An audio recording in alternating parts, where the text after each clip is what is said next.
Welcome back, everybody. Another episode of the Linesmen here. You got myself, RB, on the mic again with Nick and Jay Fine. What's going on? Jay Fine doesn't want to say hi. Oh, what up? I was just checking over the specs over here. What's going on? Specs are looking good. So Andy is not here this week. So what we decided to do was call in a very special lover of certain people. He's coming all the way from Vermont. That is Mr. Guillaume Meli. Hey, what it do, baby? So G, I think the main reason why we called you is just the general love and affection that you've been showing our man N'golo Kante. Why don't you kick us off with just a little bit of your thoughts about just him as just a general person and winner? That's kind of a loaded question. Because N'golo Kante is pretty much like, if I was to define Christ, I would be like, yes, that's N'golo Kante. So when you look at Jesus Christ on Google, his picture comes up. Is like literally one of the nicest guy ever, and you know one opinion about him. I think is one of the best midfielder in the whole world right now. Do you think he's the best midfielder in the world right now? Because there's been a lot of that going on after this last game. I think he's the best midfielder in the world, period, and he just proved it. Of all time, or yeah. Of all time, no. But I just like a full, complete midfielder in the world right now. If you want to do defensive, you can do defensive. If you want to do attacking, you can give it to De Bruyne. But just like a full midfielder that's dangerous up front and would literally clean everything that's outside of your box, your 18-yard box. N'Golo Kante is hands down the best.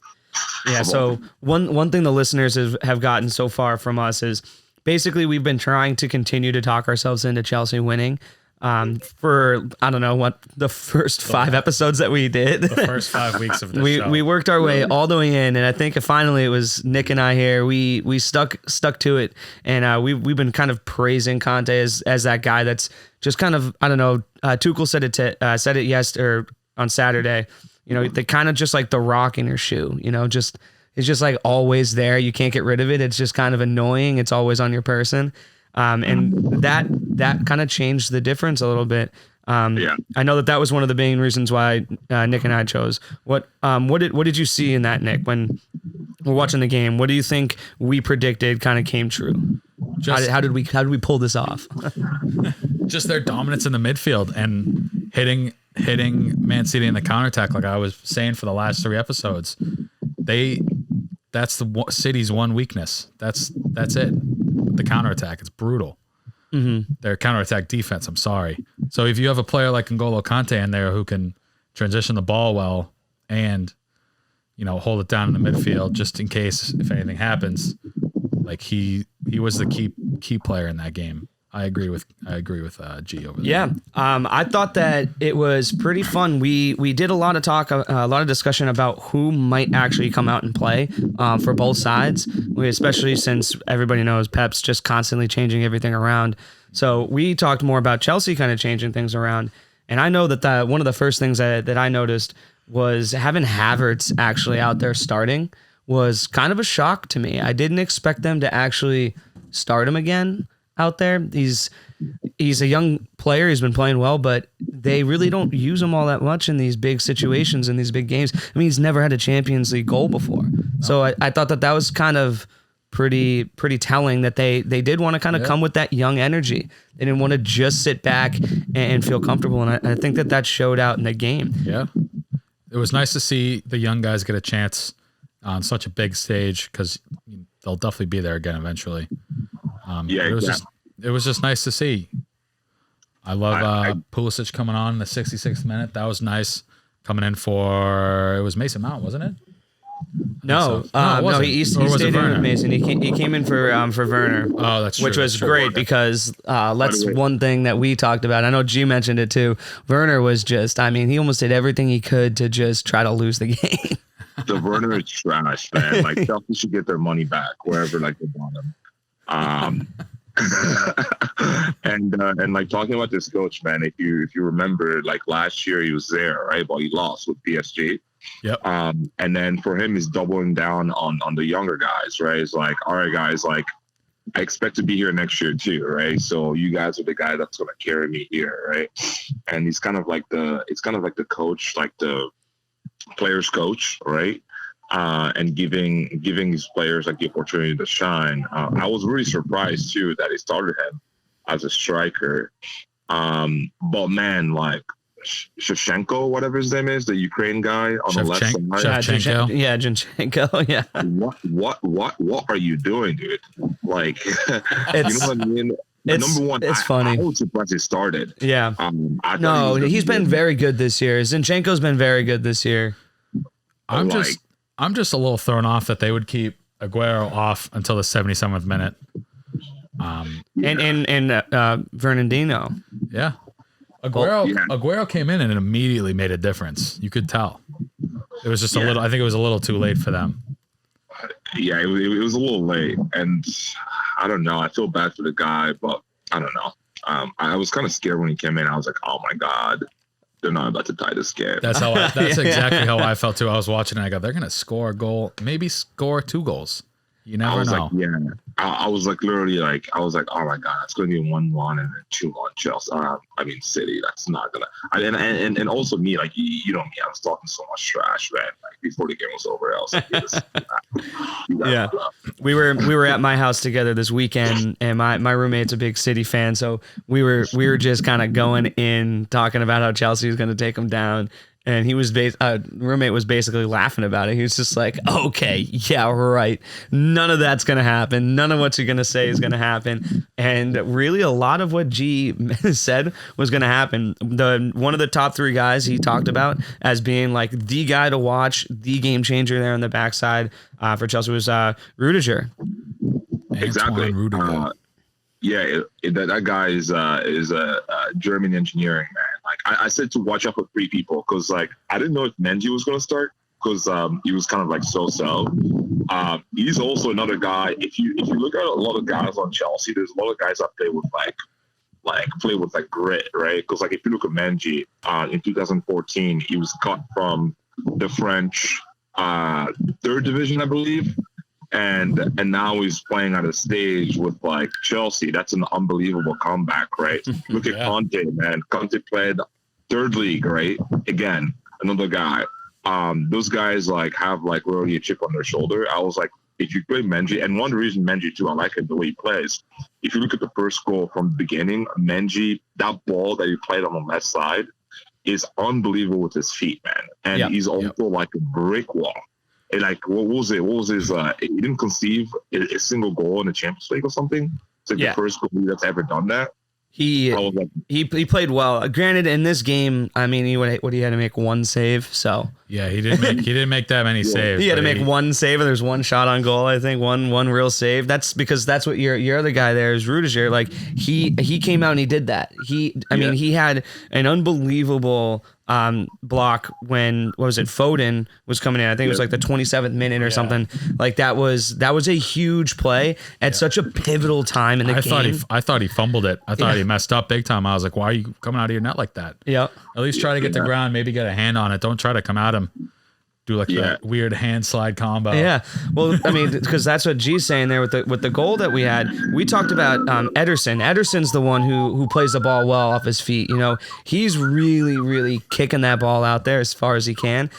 He had a couple of these unbelievable passes in this game that led to great opportunities with Sterling. I think there's at least 2 of them that he just shot right up the side. And Ederson plays that ball out by his feet. But it was good to see that we had Mendy out there doing the same thing.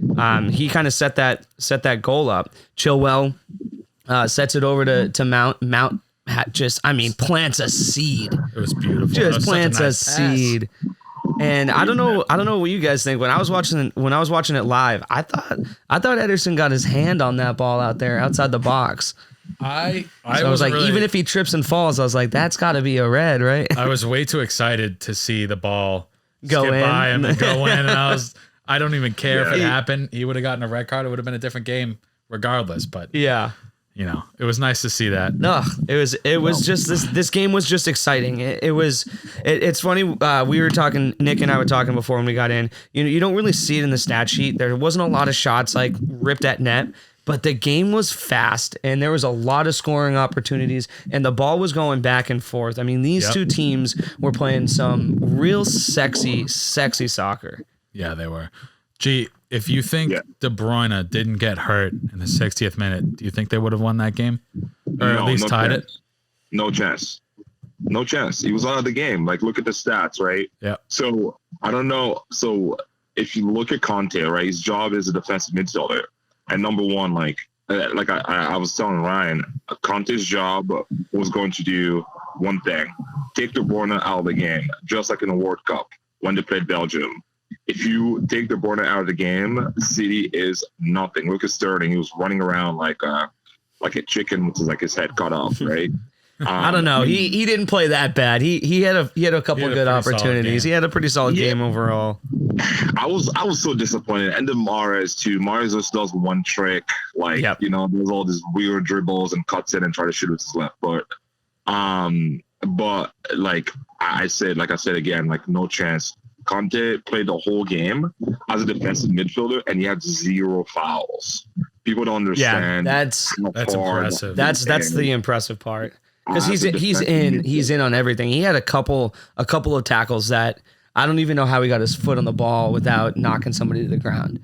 He has his positioning, man. His positioning, his work ethic is like unbelievable. Like in the World Cup, he had the record for like the most kilometer clocked in the tournament, because the guy is literally everywhere, man. It's like, and also like he allows all the players to be free, right? Because if I have Kante and I'm playing in the midfield with him, I know like I can be creative, I can move up front, right? I can repress that City defense. I know that Kante is going to be back there, right? And then that's why City, Chelsea was doing too. Like they had the wingers like putting that pressure as well, and then playing 3 on the back when they're attacking, and they were like, all right, Kante is going to be really all true 4 and really clean up like anything that's anything coming up in the middle. So yeah, I think that for Chelsea it was very helpful to have Reece James, who can slide up there. He can play mid, but he can also slide back to right back. So he really plays that defensive side for him really hard, and it allows them to really play it up the left side with Mason Mount. So I think that's kind of huge having Reece in that other back corner. Yeah. And I think that, and to the same token, the other side around, we obviously got to bring up Pep kind of switching up the lineup here, doing a little bit different, and really putting Gundogan into a bad spot where he had to kind of play as more of like that hold midfielder. Yeah. And that's not what he does. Yeah, Gundogan in that spot is not good. He needs a little more. He needs to be a little more creative with the ball. He needs that freedom to hang around and look for those passes that can break open a side. But I really think that midfield pair of Jorginho and N'Golo Kante kind of just neutralize that midfield. Even if De Bruyne and Gundogan were allowed to do what they usually do, I think it wouldn't have made a difference, because that's a very underrated midfield pair. I think. Yeah. And also like the Chelsea coach is such a genius. You don't understand that. It's just tactically, he just knows how to read a game and knows like when to adjust and when to switch player, and then bring in Kovacic. It's like, dude, you just sealed the game. That's a good move. The guy's like, it's like you have Kante and Kovacic in the middle. Like you wrap up the game. Like this game is over, man. And Kovacic has been there before, right? I was like, what is number 3 or number 4? Probably closer to their number 4. Yeah, number 4. I was like, man, and this guy is some defensive like horsepower, right? That you put there. So he's there. Watch out for Chelsea, man. They're gonna, as long as they keep N'Golo Kante happy, I mean, which is not pretty hard to do. Not the way you just called him Jesus earlier. He's a happy guy no matter what. You can see it in his face. Man, I know Ryan. Like he really knows like how much I love this guy. It's just a good dude, man. Like he stays He stays back and cleans like his mosque, gives back to the community. He's like another Mane, man. Like very simple guys and like with a great like history and background. And he's like, you know what? When I'm on the field, I'm like, I turn into like Terminator, man. Like, yeah, all what, 4 feet of him? yeah, exactly. 4 feet, small dude, man. Like, and he pokes the ball out every time. Like he doesn't do anything great. If I have kids, they're gonna watch N'golo Kante play. Nice. Like, He'll probably still be in the league. Yeah. yeah, exactly. Seriously. Probably. The way that he has no slowdown. Yeah, to be honest, like I mean, this sounds a little extreme, but I mean, give the guy Ballon d'Or, man. Come on. Yeah. Yeah. I don't know, buddy. Like, forget about Ronaldo, dude. You did have a hot take coming up. Oh yeah, the first thing you said when we called was Ronaldo's overrated. Ronaldo's done, bro. We'll remember that. We'll remember that as the Euros start. He went to Juventus to die. Yeah. I mean, I don't know. Portugal's good, man. I mean, but you just said they were. You just said they were trash, bro. Don't be contradicting yourself, bro. Like all these players are like individual contributors on their teams, like Felix João and like Cancelo and whatnot. They're good, but they haven't played together really. They haven't really done anything together. They were not part of that 2016 Euros team. Yeah, 2016. And then that 2016 team, it was all Ronaldo, man. So, I mean, when he came out in the finals, when I was like, wow, Portugal's about to lose to France. Was it? Yeah, France. It was France. It was France in the final. Yeah. And then guess what? I don't know. They stepped up. They were like, all right, Ronaldo's out. Let's they put the guards down. And I want to get into the Euros a little bit and kind of tease it for next week. But I just want to get kind of just some final feedback here for the UCL final. If you were to pick one major reason or one major person, why was Chelsea able to win? Was it Conte or do you put fault on a guy like Pep or De Bruyne getting hurt? Is it me? You asking me? Yeah. They were asking you, buddy. It's Conte, 110%, man. It's Conte, and it's a coach too. Like you got to know how to utilize Conte, which is huge, and also. I think it's also like the leadership. I mean, I know you told me to pick one person too as well. Yeah. Silva and the coach have a great relationship. Well, dude, Silva barely played in the game at all. I know. He got hurt in like the first 15, 20 minutes or so. Man, when he came out, everyone is like, "Yo, we're gonna do it for a leader here." But I see what you're saying. You think kind of turned it around. Yeah, it was nice. It was nice seeing Thiago and Tuchel finally getting one after that disappointment last year at PSG. At PSG, yeah, exactly. And it's like for all the kids like listening, man, like if it doesn't happen this year, you never know what's gonna happen next year. So you just gotta keep going. But overall, man, Conte is like he's never lost like major tournament, won back-to-back to English Premier League, World Cup. It was all Conte. You should follow actually a documentary of Didier Deschamps yelling at his team. They're like, yo, this guy's clocked most kilometer in the history of like, the World Cup. Like you got to give him something, man. The guy's tired. Yeah. Like somebody else got to step up, right? No, it's serious. No, seriously. Yeah, exactly. So, but yeah, definitely Conte. Awesome. And then what about you, Nick? I will say I think Conte played a huge part in that game. I just think it was the tactics from Tuchel that kind of helped Chelsea break open that City defense that's been stout all year, especially in the Champions League. And I don't want to blame Pep. I'm not going to let my bias get in the way here. Pep really had a chance to bring one to City, their first ever Champions League, and I think he just dropped the ball. One with the lineup, two their formation, and I just didn't get it. I don't know why he would play Gundogan in that holding midfield spot. I think that really inhibited them, especially with De Bruyne going down. and then not starting Fernandinho, I think he's been Not starting for starting- them in yeah. all of these games, and Not then all starting of a sudden in the Fernandinho final, they're only bringing benching him. Aguero in like with 13 minutes left. Yeah, That's bad moves. You know, just poor game management from Pep and great management from Tuchel. I think that's what won it, but especially the standout player was obviously Kante. yeah, and you know what? I think that for me, when I like to look at these things, I don't like to put blame on somebody for losing.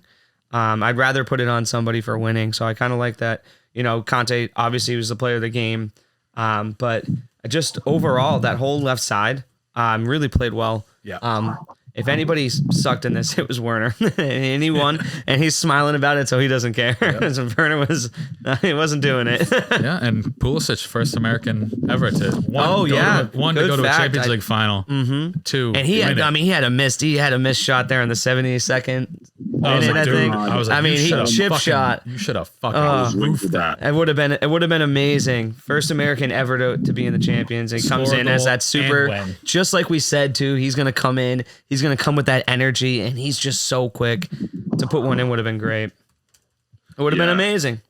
But Yeah, it would have been just kind of it would have been a movie, like something that you guys he'll be would back. skip. I think Chelsea's gonna be back. This team is young, man. If they can get maybe one more piece, I think that they're gonna be there for a while.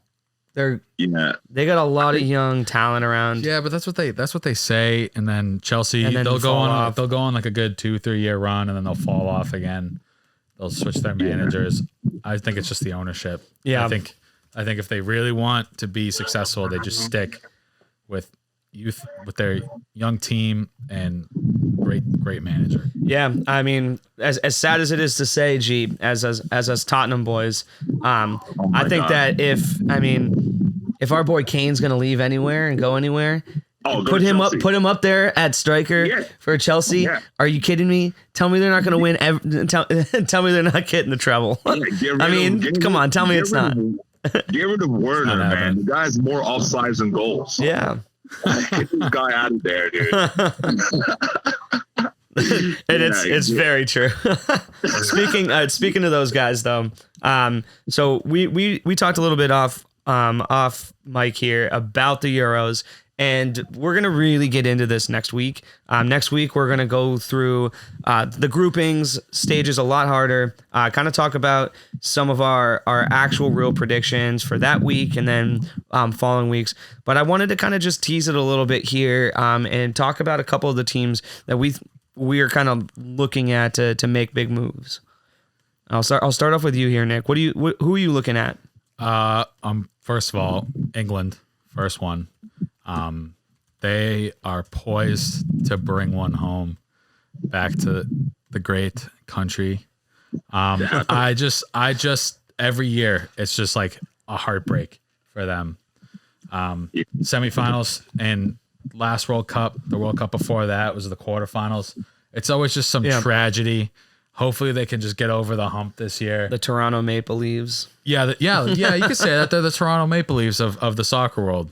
Very good, have a lot of promise, but when push comes to shove, just a tragic, like upset or just penalty goes to PKs. They lose.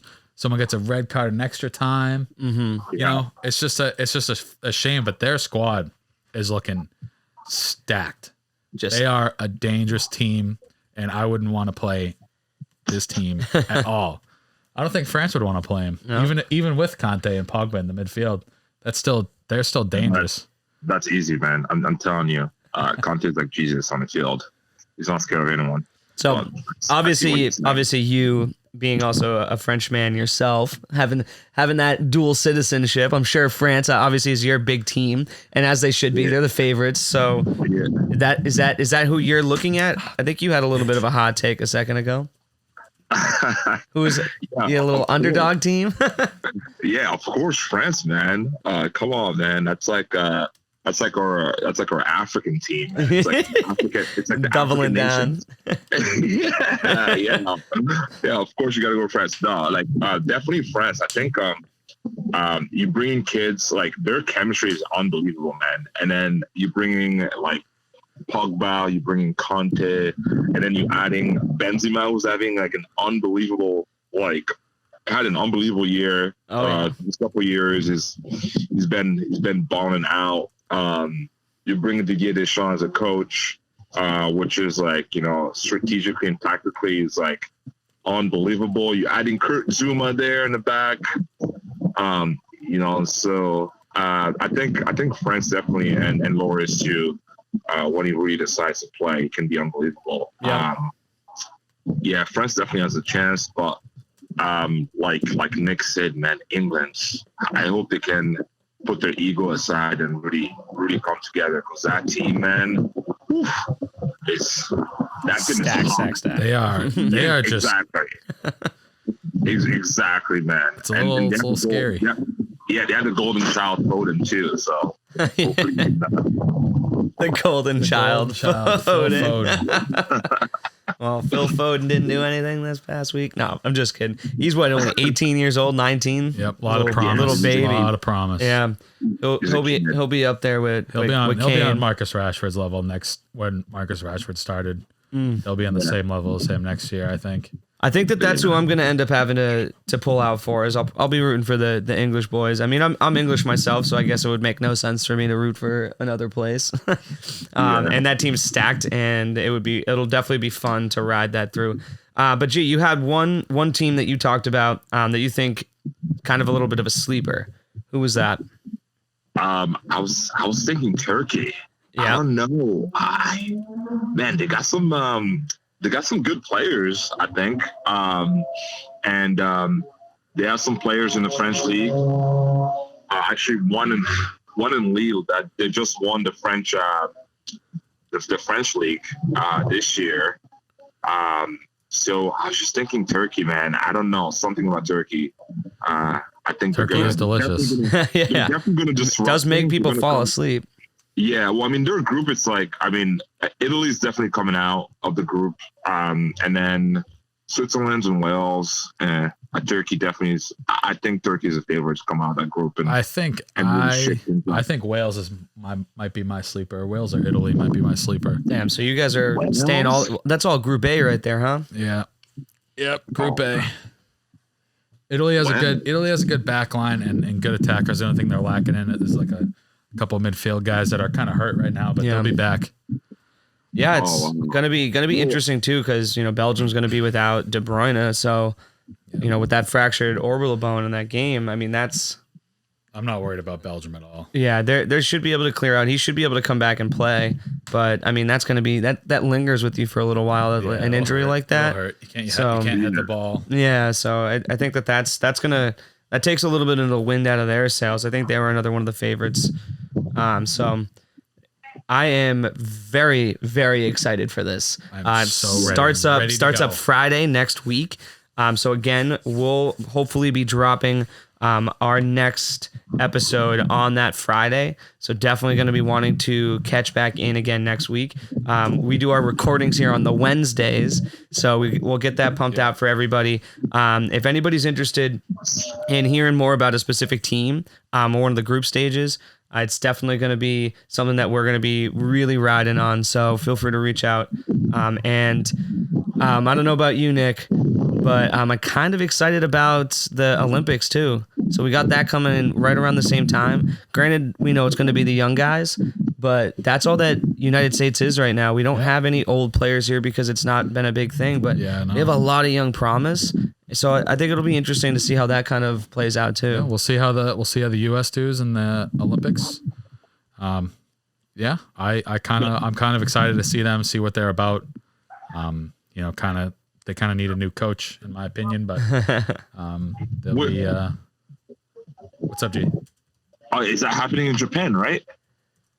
Yes. Yeah. Yep. Did you hear about the second crazy wave of like coronavirus? I don't think the Olympics might happen, bro. In Japan? I did not hear that. Yeah, I did not hear that for the whole month of June. Oh boy. Yeah, exactly. It's getting crazy. So like, I mean, the U.S. I want them to do something extraordinary in this Olympics. I just heard it. Actually, I was driving. I heard it on the radio. My mom's old car. Shows as a news on. So they were like, there's like a spread of coronavirus, and they're making everyone team. Interesting. And some athletes are already there, which is weird. Yeah. You know? Well, Yeah. damn. All right. Well, that's going to be another thing that we're going to have to definitely keep abreast of. Who knows how that's going to affect it? I don't know how many teams or how many other countries are able to vaccinate all their players too. If that's going to help change anything for this, well, because it's obviously not just soccer. There's a lot of different people coming in for this. So yeah, that'll be something we're going to have to keep an eye on. And again, something that we will be discussing next week. Oh yeah. So get excited for the Euros. The boys are ready to talk ship. And I just really want to do a special thanks to G. Meli, the man, the myth, the legend himself, calling in all the way from Vermont. You can hear the wind bustling back there. Apparently, there's nothing else going on nature. there. But That's wind. the sound of nature. The sound of That's some beautiful, nature. beautiful That's some nature. right there. Is that what it sounds like when Kante goes running by you? Yeah, exactly. You got more trees and cows than human beings. All right. Yo, what was that thing of saying? If the world is covered with 70% water, it's 30% is covered by Conti.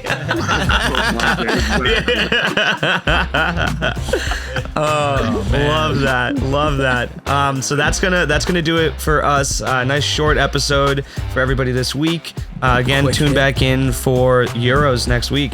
Linesmen, we out. Peace. See you guys.